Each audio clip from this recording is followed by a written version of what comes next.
Students, आज की हमारी जो बायोलॉजी क्लास है उसमें जो टॉपिक मैंने लिया है वो है 12th क्लास के लिए बहुत ही इंपॉर्टेंट टॉपिक है।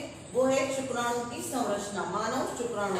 क्योंकि एक्चुअली में क्या, मैंने आपको पहले शुक्राणु जनन, स्पर्मेटोजेनेसिस ये बता चुकी हूँ। शुक्राणु जनन बता दिया, अंडाणु जनन बता दिया। अब शुक्राणु जनन की जो प्रोसेस होती है उस शुक्राणु जनन के द्वारा किसका निर्माण होता है? नर युग्मक का निर्माण होता है। तो उस नर युग्मक का नाम क्या है? उस नर युग्मक का नाम है शुक्राणु। अब ये शुक्राणु होता कैसा है, इसकी आकार आकृति कैसी है, दिखता कैसा है, इसकी संरचना के लिए हम पूरा यहाँ पर डिटेल जानेंगे। मादा युग्मक मतलब अंडाणु, नर युग्मक मतलब शुक्राणु। अब आप शुक्राणु के बारे में समझे, जो कि शुक्राणु जनन मतलब स्पर्मेटोजेनेसिस की क्रिया के द्वारा वृषण में उत्पन्न होते हैं। जो टेस्टिस होती है नर की, नर जनन तंत्र भी बताया मैंने। वो नर जनन तंत्र में जो टेस्टिस बताई थी, वृषण बताया था, उस वृषण में शुक्राणुओं का निर्माण होता है। और कभी अब क्वेश्चन पूछा जाए कौन सी क्रिया के द्वारा होता है, तो शुक्राणु जनन के द्वारा होता है, स्पर्मेटोजेनेसिस के द्वारा। कहाँ होता है?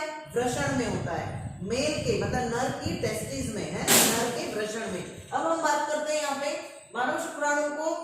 इसकी जो संरचना होती है सब में अलग अलग होती है। जैसे कुत्ते में कह लो, चूहे में कह लो, है ना। चूहे में जो होती है वो किसी में हुक आकार की होती है, तो किसी में सुई के आकार की होती है, किसी में चम्मच के आकार की होती है। तो जो मनुष्य होता है उसमें इसकी संरचना जो होती है वो चम्मच के आकार की होती है।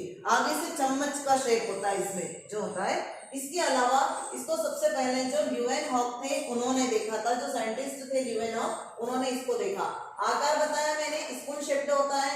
माप जो होती है इसकी, जो साइज होती है वो 0.05 मिलीमीटर से 50 माइक्रोमीटर तक होती है। जीवन काल, अब इसका जीवन काल क्या होता है? शरीर से बाहर 20 मिनट लगभग, और इजेकुलेशन के बाद, स्खलन के बाद शरीर के अंदर लगभग 24 घंटे।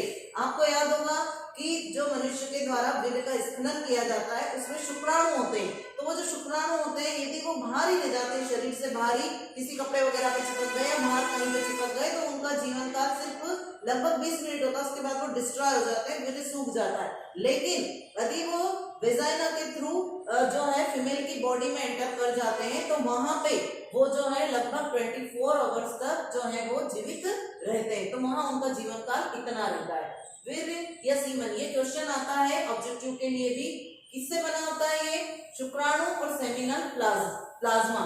जो शुक्राणु होता है या शुक्राशय का जो द्रव होता है, तरल द्रव, उन दोनों से मिलकर बना हुआ होता है, तो उसे कहते हैं सीमेन। इसका टेस्ट होता है जब कुछ इस तरह के जो है केस हो जाते हैं, रेप वगैरह के केस होते हैं, उनकी जब जांच होती है पूरी, है ना, तो उस तरह के में जो है इस वीर्य का सैंपल लिया जाता है, उसकी जांच की जाती है, फिर फ्रुक्टोज टेस्ट लगाई जाती है। अब बात करते हैं संख्या की। तो संख्या में हम देखते हैं कि लगभग 10 लाख शुक्राणु एक बार में स्खलित होते हैं। मतलब एक बार जब वीर्य स्खलित होता है या इजैकुलेशन होता है तो उसमें शुक्राणुओं की संख्या कितनी होती है?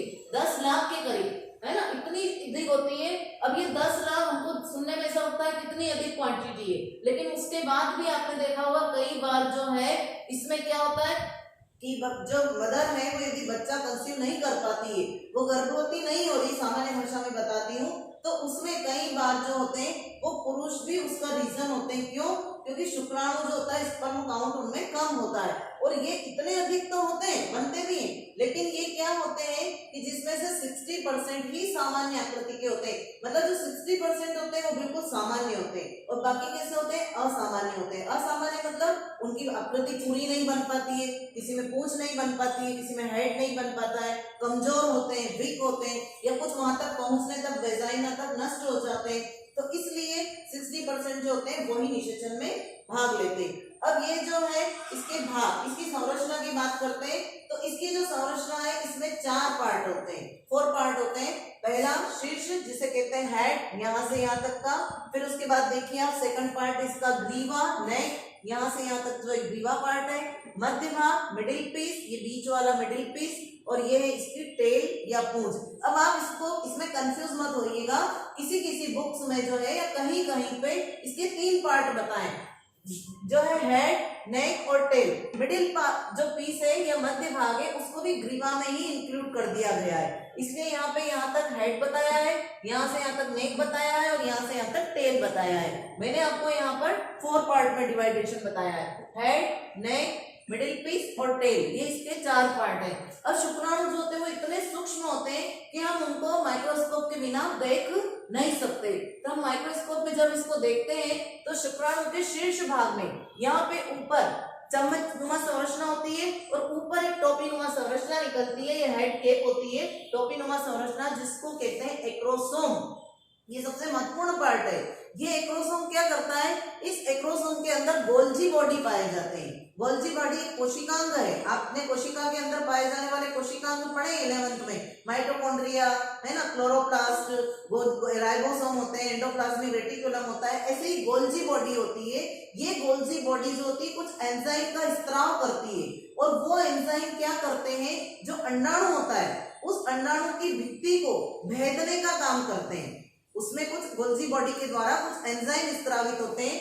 ये एक्रोसोम, इसके अंदर यहाँ पे इस एक्रोसोम में जो है ये पेनिट्रेटिंग का काम करता है। पेनिट्रेटिंग जैसे ये पॉइंट बताया हुआ है, ये छेद करने का काम, अंडाणु को भेदने का काम, एक्रोसोम। तो ये एक्रोसोम है और इसके अंदर पाया जाता है गोल्जी बॉडी, और इस गोल्जी बॉडी में होते हैं कुछ एंजाइम्स का स्त्राव करती है। तो ये देखो, हाइलुरोनाइडेज, प्रोएक्रोसिन और कोरोना पेनिट्रेटिंग एंजाइम, ये एंजाइम जो है ये स्त्रावित करती है। तो ये एंजाइम क्या क्या कार्य करते हैं, ये देखिए, हाइलुरोनाइडेज जो होता है ये हाइलुरोनिक अम्ल को अपघटित कर देता है। प्रोएक्रोसिन एंजाइम, और ये भी कोरोना रेडिएटा को जो है बाधित करेगा, और प्रोएक्रोसिन ये जोना पेलुसिडा को करेगा, और ये तीसरा वाला जो है कोरोना पेनिट्रेटिंग एंजाइम, ये भी कोरोना रेडिएटा को बाधित करता है। अब आप सोच रहे होंगे कोरोना रेडिएटा क्या है, तो जो अंडाणु की संरचना होती है उसकी अंडाणु की संरचना में बाहर की तरफ एक लेयर पाई जाती है, इस तरह से एक लेयर होती है फॉलिकल सेल्स की, ये यहाँ पे होती है कोरोना रेडिएटा, और अंदर होती है जोना पेलुसिडा। ये कोरोना रेडिएटा और ये जोना पेलुसिडा। तो इनको भित्तियों को जब तक, ये सपोज कीजिए कि यहाँ से शुक्राणु आया है ना, ये शुक्राणु आया, ये शुक्राणु चल के आया, क्योंकि चलने के लिए इसमें पूंछ होती है, ये यहाँ पे भी केंद्रक होता है। तो जब शुक्राणु चल के यहाँ आता है और आने के बाद में इसका केंद्रक जो अगुणित है, इसके केंद्रक से, अंडाणु के केंद्रक से जो भी अगुणित है, 23 गुणसूत्र है दोनों में, तो ये इसको बाधित करके इसकी भित्तियों को अंदर जाएगा, और उसके बाद दोनों में निषेचन की क्रिया होगी और 46 गुणसूत्र वाला एक नए जायगोट का निर्माण होता है। लेकिन अंदर प्रवेश करना ही मैन है, तो ये अंदर कैसे जाते हैं, पूंछ जो होती है, ये पूंछ, इसमें तो क्या होता है, पूंछ के कारण तो ये मूवमेंट करता है, गति करता है ना। और उसके अलावा जो है यहाँ पे आपको मध्य भाग में सर्पिलाकार माइटोकॉन्ड्रिया दिख रहे हैं। माइटोकॉन्ड्रिया आपको बता चुकी हूं मैं 11th क्लास में, कोशिका का बिजली घर या पावर हाउस कहलाता है ना। तो ये क्या करता है माइटोकॉन्ड्रिया, इसको आगे बढ़ने के लिए, चलने के लिए, जैसे ही मूवमेंट करके जाएगा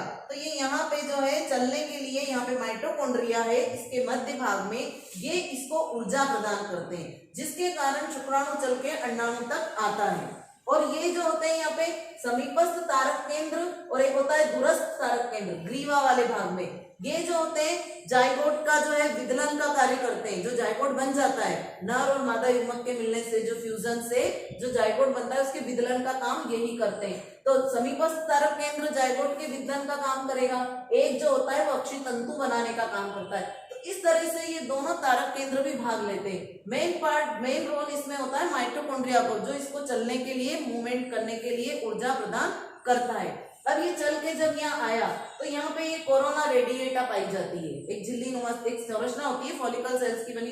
तो ये कोरोना रेडिएटा क्या करती है कि यहाँ पे आप देखिए, मैंने आपको बताया कि टोपी नुमा एक्रोसोम है, जो निषेचन के समय अंड भेदन में सहायक होता है। ये एक्रोसोम, यहाँ से निकल रहे हैं एंजाइम, गोल्जी बॉडी पाई जाती है यहाँ पे, और उससे जो है ये एंजाइम निकलते हैं, हाइलुरोनाइडेज, प्रोएक्रोसिन और कोरोना पेनिट्रेटिंग। ये हाइलुरोनिक अम्ल को, इसमें इस कोरोना रेडिएटा की लेयर में हाइलुरोनिक अम्ल होते हैं, उस अम्ल को ये क्या कर देती है, विघटित कर देती है और इसकी भित्ति को गला देती है। और ये सब एंजाइम इसकी भित्ति को गलाएंगे और अंदर प्रवेश करेंगे, इसको भी जो है भित्ति को गला देंगे, जो जोना पेलुसिडा है, और अंदर प्रवेश करके दोनों केंद्रक जो है वो फ्यूज हो जाएंगे, और फ्यूज होने के बाद में एक नए जाइगोट का निर्माण होता है। तो इस तरह से ये शुक्राणु है, और इसमें जो है पूंछ वाला भाग जो होता है इसमें अक्षीय तंतु उपस्थित होते हैं, ये अक्षीय तंतु पाए जाते हैं, ये पूंछ वाला पार्ट है।